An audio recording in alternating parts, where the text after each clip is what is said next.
Hello everyone, this is Tyrelle Audain welcoming you all to another episode of the Cricket Rockstar Plus show. And today it's only one thing we're talking about, and that is the second one-day international between West Indies and New Zealand played at Providence Stadium, Georgetown, Guyana. And it turned out to be a spinner's paradise and a momentum swinging point as the Blackcaps bounced back brilliantly to level the five-match series at 1-all with a comprehensive five-wicket victory. After winning the toss and electing to field first, New Zealand decided to drop Nathan Smith and brought in another spinner. And it turned out to be a move that paid off with dividends because the Kiwis unleashed a relentless bowling display that had the West Indies batting lineup absolutely puzzled and bamboozled as the men in maroon were bundled out for only 136 in just 36 overs. This is after they got off to a brilliant start in the first 10 overs, and it totally fell away when the spinners came into the attack. Lennox was the undisputed game changer for the Blackcaps as the left arm spinner ripped through the Windies' middle and lower order with a sensational five-wicket haul. His maiden 5fer in one-day internationals, 5 wickets for 15 runs, and it completely blew apart the host batting plans. And in response, the Blackcaps themselves suffered a few hiccups early on before calmly staying through the ship on its way to 141 for the loss of 5 wickets after 32.4 overs, sealing an easy victory with more than 17 overs remaining.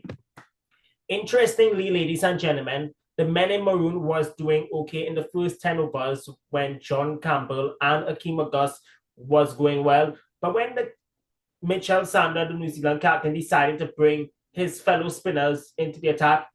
The New Zealand spinners, the Kiwis, they totally boshed the game from there, which led to the usual typical West Indies collapse. Now, they lost all of its 10 wickets for 73 runs as they eventually fell on the ropes as they were bowled out for only 138 runs on the board.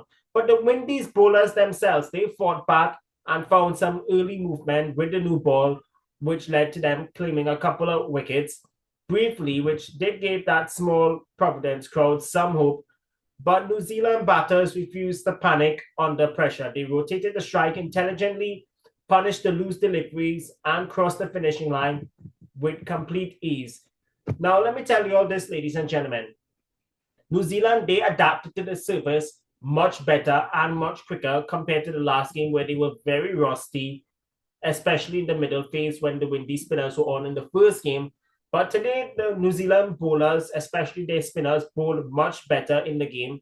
And they were well backed up by sharp fielding and, more importantly, smart decisions under pressure.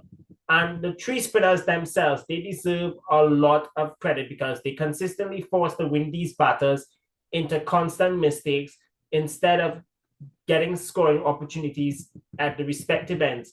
The West Indies, on the other hand, they did pay the price for the poor shot selection and its inability, I beg your pardon, to construct meaningful partnerships after the opening stand diminished. The batting unit will know well that in modern one-day cricket, which is simply swinging for the fences, really enough, building innings and rotating strike position. That has been one of West Indies' problems over the years when it comes to batting for long periods of time, especially when they are batting first on difficult wickets. And yet again, it's the same story. Outside of John Campbell and Akeem August, who got starts, the rest of the batting lineup were complete failures. The only other batter outside of the openers that got into single figures was Amir Jangu down the order at number 6. And I was quite confused in why he was batting down there. In fact, as a matter of fact, why it is West Indies are playing with one batter short and winning with 5 bowlers, that is something I'll never know. What was very interesting was they left out Shamar Joseph, but it's understood that they're managing him and Jaden Seal's workload because there's a test series against Pakistan coming up.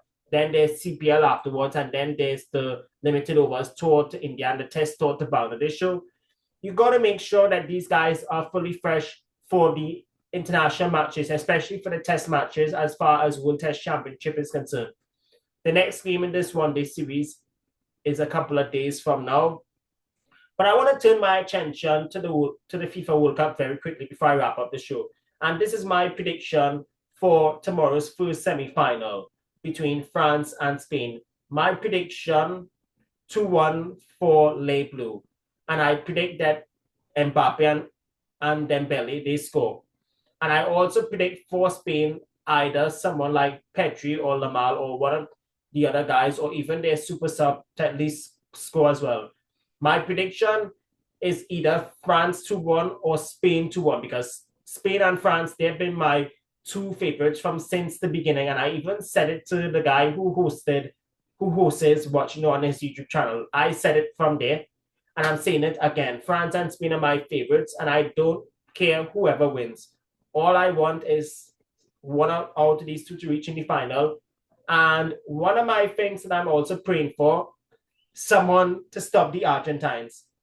England, when they last played Argentina at the FIFA Men's World Cup, was 24 years ago, back in 2002. Instead, the last time those two teams faced off, England had won quite convincingly. That was in an international friendly over 20 odd years ago.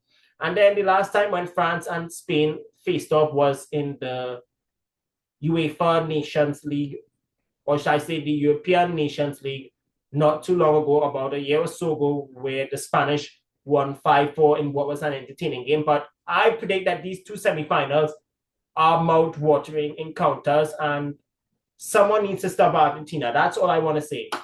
As for France and Spain, I want one of them to win it. That's all. With that being said, I wrap up this episode of the Cricket Rockstar Plus show for all things cricket and football. I'll be back after the first semi-final tomorrow involving France and Spain. Until then, folks, be good, be cool, stay frosty, and the most powerful thing rather than hate is love. That's all. And I've been saying that for the last couple of months. Also, check in with your friends, your family, your colleagues, you name it. They need the love. Bye-bye for now.